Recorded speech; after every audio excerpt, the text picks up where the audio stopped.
Olá, queridos, tudo bem com vocês? Nós estamos aqui para gravar mais um vídeo. Esse é o nosso terceiro vídeo. Estamos aqui falando sobre saúde mental. Se você não assistiu nem o primeiro e nem o segundo, volta lá, entra no nosso canal do Telegram. Lá vai ter todos os vídeos. Mulheres Transformadas, né, o nome do nosso canal.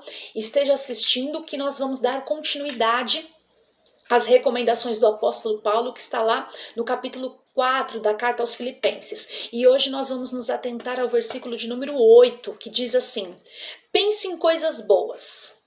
É a recomendação, né? Porque está escrito assim: tudo que for verdadeiro, tudo que for nobre, correto, puro, amável, de boa fama, excelente ou digno de louvor, nisso pensai. Então a recomendação é essa: pense em coisas boas. E a primeira coisa que nós precisamos evitar, eu vou começar aqui com as coisas que nós precisamos evitar, é o pensamento vitimista. Aquele pensamento de que algo ruim vai acontecer na nossa casa, com a gente, com a nossa família. E isso nos traz para uma percepção errada da vida. Isso distorce a realidade. E a gente não consegue avançar.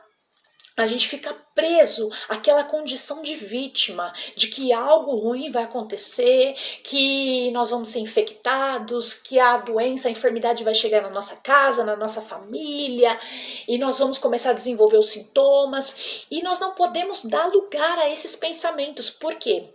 Porque os nossos pensamentos vão dirigir as nossas emoções, e as nossas emoções influenciar o nosso comportamento. Então nós não podemos dar lugar ao pessimismo, de ficar imaginando que uma hora ou outra, mais cedo ou mais tarde, algo ruim vai acontecer com a gente. Outra coisa que nós precisamos também estar atentos ao excesso de informação. Por quê? Porque o excesso de informação, muitas das vezes, as informações que chegam até a gente são informações catastróficas. De mortes, tragédias, destruição. E se nós ficarmos se alimentando só disso, só com essas notícias o dia inteiro, quantos morreram, quantos foram infectados, a gente se esquece que os problemas surgem para nós resolvermos e não para a gente ficar escravos deles. Nós não podemos também ser alienados, não é isso que eu estou dizendo. Mas o problema é o excesso. Nós não precisamos ficar o dia inteiro procurando notícias acerca da pandemia para entender o que está acontecendo.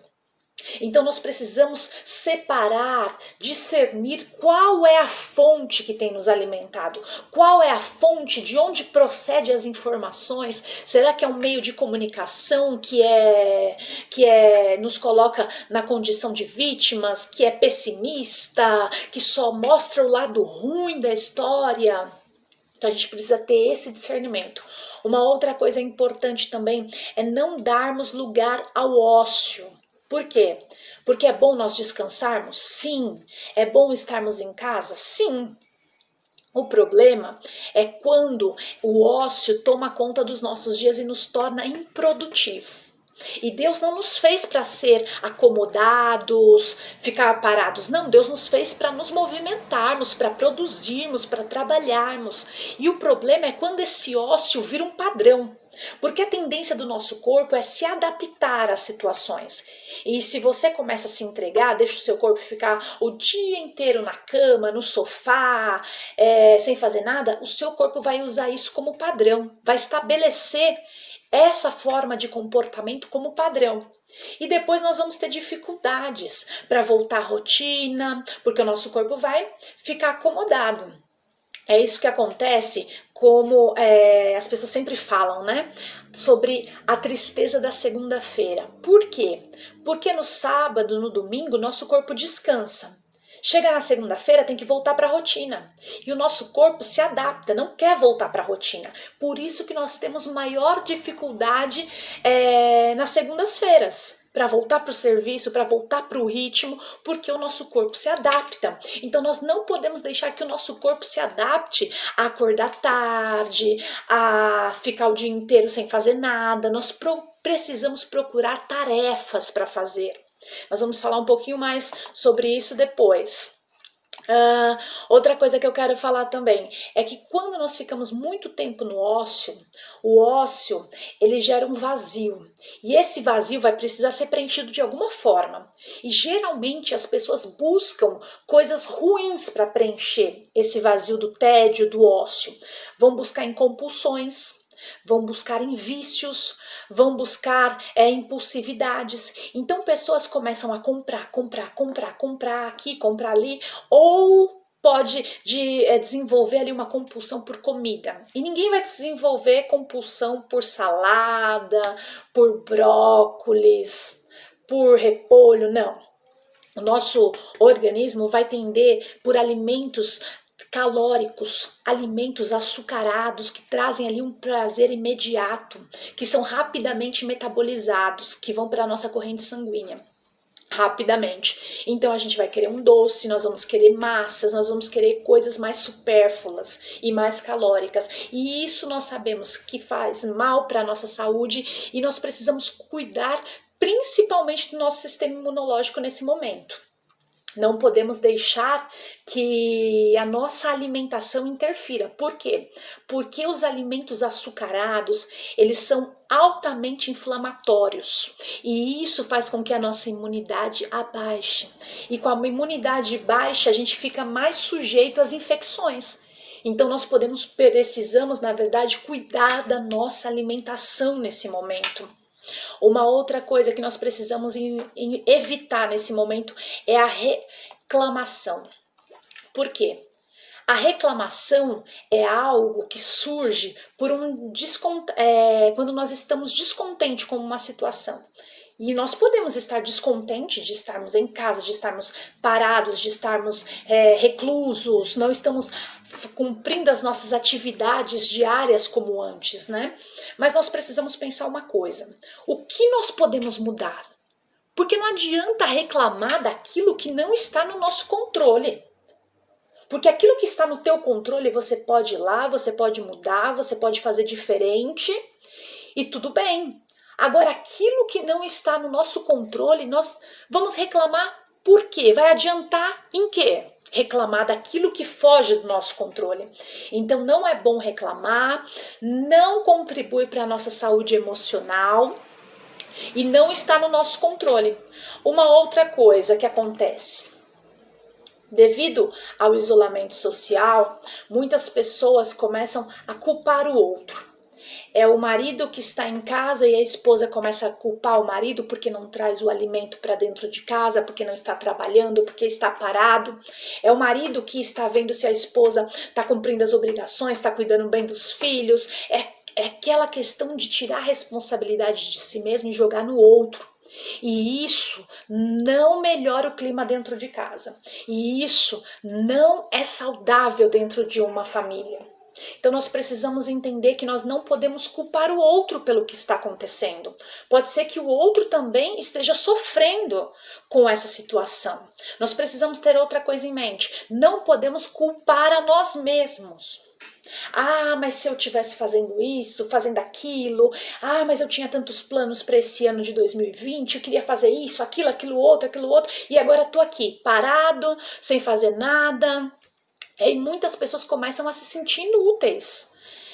Por quê? Porque precisam estar fazendo alguma coisa e querem estar fazendo alguma coisa e não tem essa possibilidade. Talvez pelo desemprego, talvez estar numa condição de risco, de vulnerabilidade, talvez ter que cuidar dos filhos agora que estão dentro de casa. Então nós precisamos ter essa sensibilidade para não culpar o outro e não culpar a nós mesmos também. Evitar discussões. Porque, queridos, as pessoas estão dentro das casas, na maioria, né? Ainda que o isolamento social não tenha atingido 70% do esperado, como as autoridades haviam dito, mas a maioria das pessoas tem tentado, de alguma forma, ficar dentro de casa na medida do possível. E nós precisamos entender o quê? As crianças estão dentro de casa, as crianças têm aquela energia toda de criança e precisam fazer alguma coisa, alguma atividade, precisa ocupar a cabeça, gastar as energias. A mulher que está em casa, ela tem mais obrigações, porque tá todo mundo em casa, ela tem que cuidar da família, cuidar das roupas, cuidar da casa, cuidar da alimentação e cuidar das crianças. O marido, se ele está trabalhando, ele corre o risco de ser infectado com o vírus, então tem toda aquela tensão, aquela preocupação. Se ele está dentro de casa, ele está mais ansioso, às vezes estressado pela condição de não estar trabalhando, de não estar trazendo sustento para sua família, de não ter certeza do dia de amanhã como vai ser, se ele vai ter um emprego, se vai voltar para o serviço, se as coisas vão melhorar, né?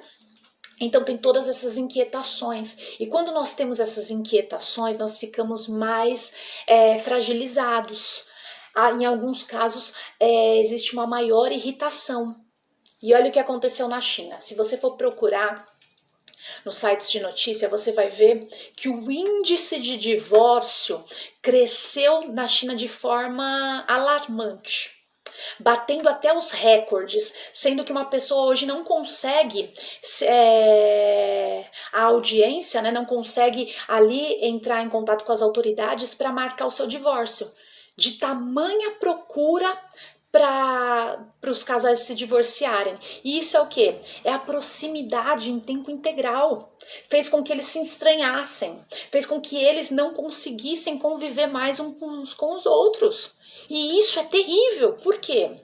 Porque nós estamos contemplando, nós estamos vendo aqui no Brasil também o índice de violência doméstica aumentando. Sabe por quê? Porque muitas das vezes as pessoas usam isso como um mecanismo inconsciente de fuga, o serviço para fugir.